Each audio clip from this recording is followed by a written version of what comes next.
Hi hello ನಮಸ್ಕಾರ. ಇದೀಗ ತಾನೇ ಬಂದ ರಾಜ್ಯದ ಮುಖ್ಯವಾದ ಮಾಹಿತಿಗಳು. 17 ಜಿಲ್ಲೆಯ 1,10,000 ಫಲಾನುಭವಿಗಳಿಗೆ ಗೃಹಲಕ್ಷ್ಮಿ ಯೋಜನೆ ಭಾಗ್ಯ ಇಲ್ಲ. ಇದೇ ವಿಚಾರಕ್ಕೆ JDS ವಾಗ್ದಾಳಿ. ಇದು ಕಾಂಗ್ರೆಸ್ ಸರ್ಕಾರದ ವಚನ ಭ್ರಷ್ಟ ನಡೆ ಎಂದು ಸಾಮಾಜಿಕ ಜಾಲತಾಣದಲ್ಲಿ ಟ್ವೀಟ್ ಮಾಡಿದ್ದಾರೆ. ಮತ್ತೊಂದೆಡೆಯಲ್ಲಿ ಎಲ್ಲಾ ಗೃಹಲಕ್ಷ್ಮಿ ಯೋಜನೆ ಫಲಾನುಭವಿಗಳಿಗೆ ಮುಖ್ಯವಾದ ಸೂಚನೆ, ನಿಮ್ಮ ಹೆಸರು ಡಿಲೀಟ್ ಆಗಿದೆ ಎಂಬುದನ್ನು ಚೆಕ್ ಮಾಡಿಕೊಳ್ಳಿ. ಸ್ಟೇಟಸ್ ಯಾವ ರೀತಿ ಚೆಕ್ ಮಾಡಬೇಕು ವಿಡಿಯೋದಲ್ಲಿ ಪೂರ್ತಿ ನೋಡೋಣ. ಬಂಗಾರ ಪ್ರಿಯರಿಗೆ ಮತ್ತೊಂದು ಸಿಹಿ ಸುದ್ದಿ. ಸತತವಾಗಿ ಕುಸಿತ ಕಾಣುತ್ತಿರುವ ಬಂಗಾರ ಮತ್ತೊಮ್ಮೆ 1 ಲಕ್ಷಕ್ಕೆ ಬರುತ್ತಾ? ಆ ಬಗ್ಗೆಯೂ ಕೂಡ ಮಾಹಿತಿ ನೋಡೋಣ ಸ್ನೇಹಿತರೆ. ಮತ್ತೊಂದೆಡೆಯಲ್ಲಿ ಮಹಿಳೆಯರಿಗಾಗಿ ಜಾರಿಗೆ ತಂದಿರುವ ಉಚಿತ ಬಸ್ ಯೋಜನೆಯಲ್ಲೂ ಕೂಡ ದೊಡ್ಡ ಬದಲಾವಣೆ. ಗೃಹಲಕ್ಷ್ಮಿ ಯೋಜನೆ ಬೆನ್ನಲ್ಲೇ ಶಕ್ತಿ ಯೋಜನೆಗೂ ಕೂಡ ಹೊಸ ನಿಯಮ ಜಾರಿಗೆ ಆಗ್ತಾ ಇದೆ. ಸ್ಮಾರ್ಟ್ ಕಾರ್ಡ್ ಕಡ್ಡಾಯ. ಯಾವ ರೀತಿ ಅರ್ಜಿ ಸಲ್ಲಿಕೆ ಮಾಡಬೇಕು, ಯಾವೆಲ್ಲ ದಾಖಲೆಗಳು ಬೇಕು, ಆ ಬಗ್ಗೆಯೂ ಕೂಡ ನೋಡೋಣ. ಮತ್ತೊಂದೆಡೆಯಲ್ಲಿ ನೆಹರು ಅವರ ದಾಖಲೆ ಮುರಿದಂತ ಪ್ರಧಾನಿ ಮೋದಿಯವರು ಭಾರತದ ಇತಿಹಾಸದಲ್ಲೇ ದೀರ್ಘಕಾಲ ಸೇವೆ ಸಲ್ಲಿಸಿ ಮೊದಲನೇ ಸ್ಥಾನಕ್ಕೆ ಏರಿದ್ದಾರೆ. ಇದೇ ವಿಚಾರಕ್ಕೆ ಪ್ರಿಯಾಂಕ್ ಖರ್ಗೆ ಅವರು ತಿರುಗೇಟು ಕೊಟ್ಟಿದ್ದು, ನೆಹರು ಅವರ ದಾಖಲೆ ಮುರಿದರೆ ಸಾಲೋದಿಲ್ಲ, 12 ವರ್ಷದಲ್ಲಿ ಏನು ಮಾಡಿದ್ದಾರೆ ಹೇಳಲಿ ಎಂದು ಪ್ರಧಾನಿ ಮೋದಿ ಅವರಿಗೆ ಸವಾಲು ಹಾಕಿದ್ದಾರೆ. ಎಲ್ಲ ಸುದ್ದಿ ಡೀಟೇಲ್ ಆಗಿ ನೋಡೋಕ್ಕೂ ಮೊದಲು ನೀವು ಸುದ್ದಿ ಸಮಯ ಯೂಟ್ಯೂಬ್ ಚಾನಲ್ಗೆ ಮೊದಲು ಬಾರಿ ಭೇಟಿ ನೀಡುತ್ತಿದ್ರೆ ದಯವಿಟ್ಟು ಸಬ್ಸ್ಕ್ರೈಬ್ ಮಾಡಿಕೊಳ್ಳಿ. ಪಕ್ಕದಲ್ಲಿ ಕಾಣಿಸೋ ಗಂಟೆ ಕೂಡ ಒತ್ತಿ. ಇದರಿಂದ ರಾಜ್ಯದ ಮುಖ್ಯವಾದ ಮಾಹಿತಿಗಳು ನಿಮಗೆ ಸಿಗುತ್ತವೆ. ದಯವಿಟ್ಟು ವಿಡಿಯೋಗೆ ಲೈಕ್ ಮಾಡಿ ಮತ್ತು ವಿಡಿಯೋ ಪೂರ್ತಿಯಾಗಿ ನೋಡಿ. ಬನ್ನಿ ಸ್ನೇಹಿತರೆ, ಎಲ್ಲ ಸುದ್ದಿಗಳನ್ನ ಡೀಟೇಲ್ ಆಗಿ ನೋಡೋಣ. ಇದೀಗ ರಾಜ್ಯದ ಮುಖ್ಯಮಂತ್ರಿಯಾಗಿ ಅಧಿಕಾರ ವಹಿಸಿಕೊಂಡಿರುವ DK ಶಿವಕುಮಾರ್ ಅವರು ಪಂಚ ಗ್ಯಾರಂಟಿ ಯೋಜನೆಗಳನ್ನು ಅರ್ಹರಿಗೆ ತಲುಪಿಸುವ ನಿಟ್ಟಿನಲ್ಲಿ ಮತ್ತು ಅನರ್ಹರನ್ನು ಹೊರಗಿಡುವ ಸಲುವಾಗಿ ಫಲಾನುಭವಿಗಳ ಪಟ್ಟಿಯನ್ನು ಮತ್ತೊಮ್ಮೆ ಪರಿಷ್ಕರಣೆ ಮಾಡುವ ಬಗ್ಗೆ ಅಧಿಕಾರಿಗಳಿಗೆ ಸೂಚನೆ ಕೊಟ್ಟಿದ್ದಾರೆ. ಹೌದು ಗೆಳೆಯರೆ, ಪ್ರತಿ ತಿಂಗಳು 2,000 ರೂಪಾಯಿ ಜಮೆ ಮಾಡುವ ಗೃಹಲಕ್ಷ್ಮಿ ಯೋಜನೆ ಹಣವು ಸಾಕಷ್ಟು ಮೃತಪಟ್ಟ ಫಲಾನುಭವಿಗಳ ಖಾತೆಗೆ ಜಮೆ ಆಗುತ್ತಿದ್ದು, ಇದನ್ನು ತಡೆಗಟ್ಟಲೆಂದೇ ಸರ್ಕಾರ ಈಗ ಬಯೋಮೆಟ್ರಿಕ್ ನಿಯಮ ಜಾರಿಗೆ ತರಲು ಮುಂದಾಗಿದೆ. ಮುಂದಿನ ತಿಂಗಳಿನಿಂದಲೇ ಫಲಾನುಭವಿಗಳು ಮತ್ತೊಮ್ಮೆ ಗೃಹಲಕ್ಷ್ಮಿ ಯೋಜನೆಗೆ ಅರ್ಜಿ ಸಲ್ಲಿಸಿ ಮರುನೋಂದಣಿ ಮಾಡಿಕೊಳ್ಳಬೇಕು. ಆದರೆ ಇದೇ ವಿಚಾರಕ್ಕೆ ಈಗ JDS ವಾಗ್ದಾಳಿ ಮಾಡಿದೆ. 17 ಜಿಲ್ಲೆಗಳಲ್ಲಿ 1,10,000 ಫಲಾನುಭವಿಗಳಿಗೆ ಗೃಹಲಕ್ಷ್ಮಿ ಭಾಗ್ಯ ಇಲ್ಲದಂತಾಗಿದೆ ಎಂದು JDS ಆರೋಪ ಮಾಡಿದ್ದು, ಸಾಮಾಜಿಕ ಜಾಲತಾಣದಲ್ಲಿ ಒಂದು ಟ್ವೀಟ್ ಕೂಡ ಮಾಡಿದೆ. ನೀವು ಸ್ಕ್ರೀನ್ ಮೇಲೆ ಒಂದು ಟ್ವೀಟ್ ನೋಡುತ್ತಿರಬಹುದು. ಇದು JDS ಪಕ್ಷ ಮಾಡಿದ ಟ್ವೀಟ್ ಆಗಿದೆ. ವಚನ ಭ್ರಷ್ಟ ಕಾಂಗ್ರೆಸ್ನ ಗ್ಯಾರಂಟಿಗಳ ಅಸಲಿ ಬಣ್ಣ ಬಯಲು. ಚುನಾವಣೆಗೂ ಮುನ್ನ ಯಾವ ಷರತ್ತು ಇಲ್ಲ, ಪ್ರತಿ ಮನೆಯೊಡತಿಗೆ 2,000 ರೂಪಾಯಿ ಎಂದು ರಾಜ್ಯದ ತಾಯಂದಿರ ಕಿವಿಗೆ ಹುಯಿಟ್ಟ ಕಾಂಗ್ರೆಸ್ ಸರ್ಕಾರ ಇದೀಗ 17 ಜಿಲ್ಲೆಗಳಲ್ಲಿ ಬರೋಬ್ಬರಿ 1,10,000ಕ್ಕೂ ಹೆಚ್ಚು ಮಹಿಳೆಯರನ್ನು ಗೃಹಲಕ್ಷ್ಮಿ ಯೋಜನೆಯಿಂದಲೇ ಕಿತ್ತು ಹಾಕಿ ತನ್ನ ನಿಜವಾದ ಮುಖವಾಡವನ್ನು ಕಳಚಿಕೊಂಡಿದೆ. ಬಯೋಮೆಟ್ರಿಕ್ ಸರ್ವರ್ ಪ್ರಾಬ್ಲಮ್ ಎಂದು ಒಂದಿಲ್ಲ ಒಂದು ನೆಪ ಹೇಳಿ ಬಡವರ ಹೊಟ್ಟೆ ಮೇಲೆ ಹೊಡೆಯುತ್ತಿರುವ ಕಾಂಗ್ರೆಸ್ ಸರ್ಕಾರದ ದ್ರೋಹವನ್ನು ರಾಜ್ಯದ ಜನತೆ ನೋಡುತ್ತಿದ್ದಾರೆ. ಇದಕ್ಕಿಂತ ನಾಚಿಕೆಗೇಡಿನ ಸಂಗತಿ ಏನಂದ್ರೆ, ಗೃಹಲಕ್ಷ್ಮಿ ಕಡಿತದ ಬಗ್ಗೆ ಸಾಕ್ಷಾತ್ ಮುಖ್ಯಮಂತ್ರಿಗಳನ್ನೇ ಕೇಳಿದರೆ ನನಗೆ ಗೊತ್ತಿಲ್ಲ ಎಂದು ಬೇಜವಾಬ್ದಾರಿ ಉತ್ತರ ಕೊಡುತ್ತಾರೆ. ಹಾಗಾದರೆ ರಾಜ್ಯದಲ್ಲಿ ಆಡಳಿತ ನಡೆಸುತ್ತಿರುವುದು ಯಾರು ಎಂದು JDS ಇದೀಗ ಪ್ರಶ್ನೆ ಮಾಡಿದೆ. CM ಅವರಿಗೆ ಗೊತ್ತಿಲ್ಲದೆ ಇಲಾಖೆಗಳಲ್ಲಿ ಇಷ್ಟೆಲ್ಲ ನಡೆಯುತ್ತಿದೆಯೇ ಅಥವಾ ಗೊತ್ತಿದ್ರೂ ಕೂಡ ನಾಟಕವಾಡುತ್ತಿದ್ದಾರೆ ಎಂದು ಪ್ರಶ್ನೆ ಮಾಡಿದ್ದಾರೆ. 5,000 ಕೋಟಿ ರೂಪಾಯಿ ಗೃಹಲಕ್ಷ್ಮಿ ಯೋಜನೆ ಹಣವನ್ನು ತಿಂದು ತೇಗಿರುವ ಭ್ರಷ್ಟ ಕಾಂಗ್ರೆಸ್ ಸರ್ಕಾರ ಮತಕ್ಕಾಗಿ ಮಹಿಳೆಯರನ್ನ ಯಾಮಾರಿಸಿ ಅಧಿಕಾರ ಸಿಕ್ಕ ಮೇಲೆ ಅವರನ್ನು ಅನರ್ಹರು ಎಂದು ಬೀದಿಗೆ ತಳ್ಳುವುದು ಯಾವ ರೀತಿಯ ಮಹಿಳಾ ಸಬಲೀಕರಣ? ಇದು ಕೇವಲ ವೋಟ್ ಬ್ಯಾಂಕ್ ಆಗಿ ಮಾಡಿದ ವಂಚನೆ. ಕಾಂಗ್ರೆಸ್ ಸರ್ಕಾರ ತಾಯಂದಿರ ಕ್ಷಮೆ ಕೇಳಬೇಕು. ಕೊಟ್ಟ ಮಾತಿಗೆ ತಪ್ಪಿದವರನ್ನು ಈ ನಾಡಿನ ಜನತೆ ಎಂದಿಗೂ ಕೂಡ ಕ್ಷಮಿಸೋದಿಲ್ಲ ಎಂದು JDS ಇದೀಗ ಟ್ವೀಟ್ ಮಾಡಿದೆ.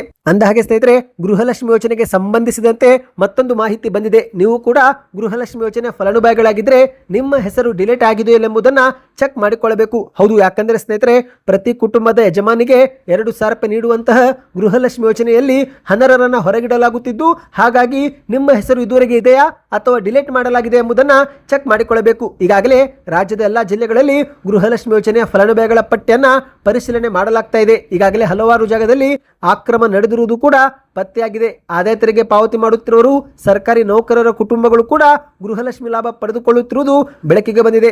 ಅಷ್ಟು ಮಾತ್ರವಲ್ಲ, ಸಾವಿರಾರು ಮೃತಪಟ್ಟ ಫಲಾನುಭವಿಗಳ ಅಕೌಂಟ್ಗೂ ಕೂಡ ಹಣ ಹೋಗಿದ್ದು, ಒಂದೇ ಕುಟುಂಬದಿಂದ 3-4 ಮಹಿಳೆಯರು ಗೃಹಲಕ್ಷ್ಮಿ ಲಾಭ ಪಡೆದುಕೊಳ್ಳುತ್ತಿರುವುದು ಕೂಡ ಬೆಳಕಿಗೆ ಬಂದಿದೆ. ಹಾಗಾಗಿ ಸರ್ಕಾರ ಒಂದು ಕುಟುಂಬಕ್ಕೆ ಒಬ್ಬರಿಗೆ ಮತ್ತು ಮೃತಪಟ್ಟವರಿಗೆ ಹಣ ಹೋಗದಂತೆ ತಡೆಗಟ್ಟಲು ಮತ್ತೊಮ್ಮೆ ಪಟ್ಟಿಯನ್ನು ಪರಿಷ್ಕರಿಸುತ್ತಿದೆ. ಹಾಗಾಗಿ ಸ್ನೇಹಿತರೆ, ನೀವು ಕೂಡ ಇನ್ನೂ ಫಲಾನುಭವಿಗಳಾಗಿದ್ರು ಎಂಬುದನ್ನು ಚೆಕ್ ಮಾಡಿಕೊಳ್ಳಬೇಕು. ಅದಕ್ಕಾಗಿ ಬೆಂಗಳೂರು 1, ಗ್ರಾಮ್ 1 ಸೇವಾ ಕೇಂದ್ರ ಅಥವಾ ಬಾಪೂಜಿ ಸೇವಾ ಕೇಂದ್ರಕ್ಕೆ ಭೇಟಿ ಕೊಟ್ಟು ನಿಮ್ಮ ಒಂದು ಅರ್ಜಿಯನ್ನ ಪರೀಕ್ಷಿಸಬಹುದು. ಸ್ನೇಹಿತರೆ, ಈ ಬಗ್ಗೆ ಇನ್ನಷ್ಟು ಮಾಹಿತಿ ಬೇಕಂದ್ರೆ ಕಮೆಂಟ್ ಅಲ್ಲಿ ಗೃಹಲಕ್ಷ್ಮಿ ಎಂದು ಕಮೆಂಟ್ ಮಾಡಿ. ನಿಮ್ಮ ಬ್ಯಾಂಕ್ ಖಾತೆಗೆ ಮೇ ತಿಂಗಳಲ್ಲಿ 2,000 ರೂಪಾಯಿ ಬಂದಿತ್ತಾ ಆ ಬಗ್ಗೆಯೂ ಕೂಡ ಕಮೆಂಟ್ ಮಾಡಿ. ಬನ್ನಿ ಮತ್ತೊಂದು ಮಾಹಿತಿಗೆ ಹೋಗೋಣ. ಬಂಗಾರ ಪ್ರಿಯರಿಗೆ ಮತ್ತೊಂದು ಸಿಹಿ ಸುದ್ದಿ. ಸತತವಾಗಿ ಚಿನ್ನದ ಬೆಲೆ ಕುಸಿತ ಕಾಣುತ್ತಾ ಇದೆ. ಹೌದು, ಮೇ 26ರಂದು 10 ಗ್ರಾಂ ಬಂಗಾರ 1,61,000 ರೂಪಾಯಿಗೆ ಮುಟ್ಟಿತ್ತು. ಇದೀಗ ಜೂನ್ 11ಕ್ಕೆ ನೋಡಿದ್ರೆ ಅದೇ ಬಂಗಾರ 1,45,000 ರೂಪಾಯಿಗೆ ಬಂದು ಇಳಿದಿದೆ. ಹೌದು ಗೆಳೆಯರೆ, ಬಂಗಾರ ಪ್ರಿಯರಿಗೆ ಭರ್ಜರಿ ಗುಡ್ ನ್ಯೂಸ್. ಜೂನ್ ತಿಂಗಳ ಪ್ರಾರಂಭದಿಂದಲೇ ಚಿನ್ನದ ಬೆಲೆ ತೀವ್ರವಾಗಿ ಕುಸಿತ ಕಾಣುತ್ತಲೇ ಇದೆ. ಈಗ ಚಿನ್ನಾಭರಣ ಪ್ರಿಯರಲ್ಲಿ ಮತ್ತೊಮ್ಮೆ ಸಂತೋಷ ತಂದಿದೆ. ಬೆಂಗಳೂರು ನಗರದಲ್ಲಿ 24 ಕ್ಯಾರೆಟ್ 1 ಗ್ರಾಂ ಬಂಗಾರದಲ್ಲಿ ಮತ್ತೆ 213 ರೂಪಾಯಿ ಕುಸಿತವಾಗಿದೆ. ಅಂದ್ರೆ 10 ಗ್ರಾಂಗೆ 2,130 ರೂಪಾಯಿ ಕುಸಿತ ಕಾಣುವ ಮೂಲಕ 24 ಕ್ಯಾರೆಟ್ 10 ಗ್ರಾಂ ಬಂಗಾರ 1,45,600 ರೂಪಾಯಿಗೆ ಮಾರಾಟವಾಗಿದೆ. ಅದೇ ರೀತಿ 22 ಕ್ಯಾರೆಟ್ 10 ಗ್ರಾಂ ಬಂಗಾರ 1,33,500 ರೂಪಾಯಿ ಎಂದು ಹೇಳಲಾಗ್ತಾ ಇದೆ. ನೀವೇನಾದರೂ ಚಿನ್ನ ಬೆಳ್ಳಿ ಖರೀದಿ ಮಾಡೋ ಯೋಚನೆ ಹಾಕಿಕೊಂಡಿದ್ರೆ ಸ್ವಲ್ಪ ಈಗಲಿಂದಲೇ ಚಿನ್ನ ಖರೀದಿ ಮಾಡಿಕೊಳ್ಳಿ. ಯಾಕಂದ್ರೆ ಸ್ನೇಹಿತರೆ, ಸತತವಾಗಿ ಚಿನ್ನ ಕುಸಿತ ಕಾಣುತ್ತಾ ಇದೆ. ಆದರೆ ಇನ್ನು ಎಷ್ಟು ಕುಸಿತವಾಗುತ್ತೆ ಎಂಬುದು ಗೊತ್ತಿಲ್ಲ. ಮಾಹಿತಿಯ ಪ್ರಕಾರ ಚಿನ್ನ ಇನ್ನಷ್ಟು ದೊಡ್ಡ ಮಟ್ಟದಲ್ಲೇ ಕುಸಿಯುವ ಲಕ್ಷಣ ಇವೆ. ಒಂದು ಕಡೆಯಲ್ಲಿ ದೇಶದ ಪ್ರಧಾನಿ ನರೇಂದ್ರ ಮೋದಿ ಅವರು ಸಾಧ್ಯವಾದರೆ 1 ವರ್ಷ ಬಂಗಾರ ಖರೀದಿ ಮಾಡಬೇಡಿ ಎಂದು ಮನವಿ ಮಾಡಿದ್ದು, ಇದೇ ಒಂದು ಹಿನ್ನೆಲೆಯಲ್ಲಿ ಭಾರತದಲ್ಲಿ ಚಿನ್ನದ ಬೇಡಿಕೆಯಲ್ಲಿ 70% ಕುಸಿತವಾಗಿದೆಯಂತೆ. ಅಷ್ಟು ಮಾತ್ರವಲ್ಲ ಸ್ನೇಹಿತರೆ, ಚಿನ್ನದ ಮೇಲಿನ ಆಮದು ಸುಂಕವು ಕೂಡ ದುಪ್ಪಟ್ಟು ಮಾಡಿದ್ದರಿಂದ ಹೂಡಿಕೆದಾರರು ಚಿನ್ನದಲ್ಲಿ ಹೂಡಿಕೆ ಮಾಡುತ್ತಿಲ್ಲ, ಬದಲಾಗಿ ಕಚ್ಚಾ ತೈಲದಲ್ಲಿ ಹೂಡಿಕೆ ಮಾಡುತ್ತಿದ್ದಾರೆ. ಹೌದು, ಯಾಕಂದ್ರೆ ಸ್ನೇಹಿತರೆ, ಮಧ್ಯಪ್ರಾಚ್ಯ ಯುದ್ಧದ ಕಾರಣದಿಂದಾಗಿ ಕ್ರೂಡ್ ಆಯಿಲ್ ಭಾರಿ ಏರಿಕೆ ಆಗ್ತಾ ಇದೆ. ಹಾಗಾಗಿ ಕುಸಿಯುತ್ತಿರುವ ಬಂಗಾರದಲ್ಲಿ ಹೂಡಿಕೆ ಮಾಡುವ ಬದಲು ಏರಿಕೆ ಕಾಣುತ್ತಿರುವ ಕ್ರೂಡ್ ಆಯಿಲ್ ನಲ್ಲಿ ಹೂಡಿಕೆ ಮಾಡಲು ಸಾಕಷ್ಟು ಜನರು ಮುಂದಾಗಿದ್ದು, ಹಾಗಾಗಿ ಅಂತಾರಾಷ್ಟ್ರೀಯ ಮಾರುಕಟ್ಟೆಯಲ್ಲೇ ಚಿನ್ನದ ಬೆಲೆ ಇಳಿಕೆಯಲ್ಲಿ ಸಾಗ್ತಾ ಇದೆ. 3 ದಿನಗಳಲ್ಲಿ ಮತ್ತೊಮ್ಮೆ ಚಿನ್ನ ಕುಸಿತವಾಗಬಹುದು. ಸ್ನೇಹಿತರೆ, ನಿಮ್ಮ ಪ್ರಕಾರ ಚಿನ್ನ ಎಷ್ಟು ಕುಸಿತವಾಗಬೇಕು ಎಂಬುದನ್ನು ಪ್ರತಿಯೊಬ್ಬರು ಕಮೆಂಟ್ ಮಾಡಿ. ಬನ್ನಿ ಮತ್ತೊಂದು ಮುಖ್ಯವಾದ ಮಾಹಿತಿಗೆ ಹೋಗೋಣ. ಇದೀಗ ಮಹಿಳೆಯರಿಗಾಗಿ ಜಾರಿಗೆ ತಂದಿರುವ ಗೃಹಲಕ್ಷ್ಮಿ ಯೋಜನೆ ಮಾತ್ರವಲ್ಲದೆ ಮತ್ತೊಂದು ಯೋಜನೆ ಆಗಿರುವ ಶಕ್ತಿ ಯೋಜನೆಯಲ್ಲೂ ಕೂಡ ಸರ್ಕಾರ ದೊಡ್ಡ ಬದಲಾವಣೆ ಮಾಡ್ತಾ ಇದೆ. ಹೌದು ಗೆಳೆಯರೆ, ಈ ಒಂದು ಹಿಂದೆ 2023ರ ವಿಧಾನಸಭಾ ಚುನಾವಣೆಯಲ್ಲಿ ಗೆದ್ದು ಅಧಿಕಾರಕ್ಕೆ ಬರುತ್ತಿದ್ದಂತೆ ಮೊದಲ ಗ್ಯಾರಂಟಿ ಜಾರಿಗೆ ಮಾಡಿದ್ದೇ ಉಚಿತ ಬಸ್ ಪ್ರಯಾಣ ಆಗಿರುವ ಶಕ್ತಿ ಯೋಜನೆ. ಸದ್ಯ ಈ ಒಂದು ಯೋಜನೆ ಕರ್ನಾಟಕ ರಾಜ್ಯಾದ್ಯಂತ ಉತ್ತಮವಾಗಿ ರೆಸ್ಪಾನ್ಸ್ ವ್ಯಕ್ತವಾಗಿದ್ದು, ಆದರೆ ಇದೇ ಒಂದು ಯೋಜನೆಯಲ್ಲಿ ದುರುಪಯೋಗವೂ ಕೂಡ ಆಗ್ತಾ ಇದೆ. ಯಾಕಂದ್ರೆ ಸ್ನೇಹಿತರೆ, ಕರ್ನಾಟಕದ ಮಹಿಳೆಯರಿಗೆ ಮಾತ್ರ ಈ ಒಂದು ಯೋಜನೆ ಜಾರಿಗೆ ಮಾಡಲಾಗಿದೆ. ಆದರೆ ಅನ್ಯ ರಾಜ್ಯದ ಮಹಿಳೆಯರು ಕೂಡ ಈ ಒಂದು ಯೋಜನೆ ಲಾಭ ಪಡೆದುಕೊಳ್ಳುತ್ತಿದ್ದು, ಇದರಿಂದ ಸರ್ಕಾರಕ್ಕೆ ಹೆಚ್ಚುವರಿ ಹೊರೆಯಾಗಿದೆ. ಹಾಗಾಗಿನೇ ಸರ್ಕಾರ ಕರ್ನಾಟಕದ ಅರ್ಹ ಮಹಿಳೆಯರನ್ನು ಗುರುತಿಸಿ ಶಕ್ತಿ ಸ್ಮಾರ್ಟ್ ಕಾರ್ಡ್ ಕೊಡುವ ಬಗ್ಗೆ ಮುಂದಾಗಿದೆ. ಹೌದು, ಈಗಾಗಲೇ ರಾಜ್ಯದಲ್ಲಿ ಈ ಒಂದು ಶಕ್ತಿ ಸ್ಮಾರ್ಟ್ ಕಾರ್ಡು ಶೀಘ್ರವೇ ಜಾರಿಗಾಗಲಿದೆ. ಸ್ನೇಹಿತರೆ, ಇನ್ನು ಮುಂದೆ ಆಧಾರ್ ಕಾರ್ಡ್ ತೋರಿಸಿದರೆ ಉಚಿತ ಬಸ್ ಪ್ರಯಾಣ ಸಿಗೋದಿಲ್ಲ, ಬದಲಾಗಿ ಮುಂದಿನ ದಿನಗಳಲ್ಲಿ ಸ್ಮಾರ್ಟ್ ಕಾರ್ಡು ಕಡ್ಡಾಯವಾಗಲಿದೆ. ನೀವೇನಾದರೂ ಕರ್ನಾಟಕದ ಮಹಿಳೆಯರಾಗಿದ್ರು ನಿಮ್ಮ ಹತ್ತಿರ ಸ್ಮಾರ್ಟ್ ಕಾರ್ಡ್ ಇಲ್ಲವೆಂದ್ರೆ ಆಗ ನೀವು ಹಣ ಕೊಟ್ಟು ಟಿಕೆಟ್ ಅನ್ನು ಖರೀದಿಸಬೇಕಾಗುತ್ತೆ. ಅಂದ ಹಾಗೆ ಸ್ನೇಹಿತರೆ, ಶಕ್ತಿ ಯೋಜನೆಯ ಈ ಒಂದು ಸ್ಮಾರ್ಟ್ ಕಾರ್ಡ್ ಪಡೆದುಕೊಳ್ಳಲು ಯಾವೆಲ್ಲ ದಾಖಲೆಗಳು ಬೇಕು ಎಂಬ ಬಗ್ಗೆ ಒಂದು ಮಾಹಿತಿ ಬಂದಿದೆ. ಹೌದು, ಮೊದಲಿಗೆ ಸ್ನೇಹಿತರೆ, ಆಧಾರ್ ಕಾರ್ಡು ರೆಡಿ ಇಟ್ಟುಕೊಳ್ಳಿ. ಹೌದು, ಕರ್ನಾಟಕದ ವಿಳಾಸ ಅದರಲ್ಲಿ ಕಡ್ಡಾಯವಾಗಿರಬೇಕು ಮತ್ತು ಮೊಬೈಲ್ ಸಂಖ್ಯೆ ಅದಕ್ಕೆ ಲಿಂಕ್ ಆಗಿರಬೇಕು. ರೇಷನ್ ಕಾರ್ಡು ಎಪಿಎಲ್ ಅಥವಾ ಬಿಪಿಎಲ್ ಇರಬೇಕು ಸ್ನೇಹಿತರೆ. ಮತ್ತು ಮುಖ್ಯವಾಗಿ ವಾಸಸ್ಥಳ ದೃಢೀಕರಣ ಪತ್ರ ಬೇಕಾಗುತ್ತೆ. ಅಂದ್ರೆ ಅರ್ಜಿದಾರರು ಕರ್ನಾಟಕದವರೇ ಎಂದು ಸಾಬೀತುಪಡಿಸಲು ವೋಟರ್ ಐಡಿ ಅಥವಾ ಇತ್ತೀಚಿನ ವಿದ್ಯುತ್ ಬಿಲ್ ಬಳಸಬಹುದು ಎಂದು ಹೇಳಲಾಗ್ತಾ ಇದೆ.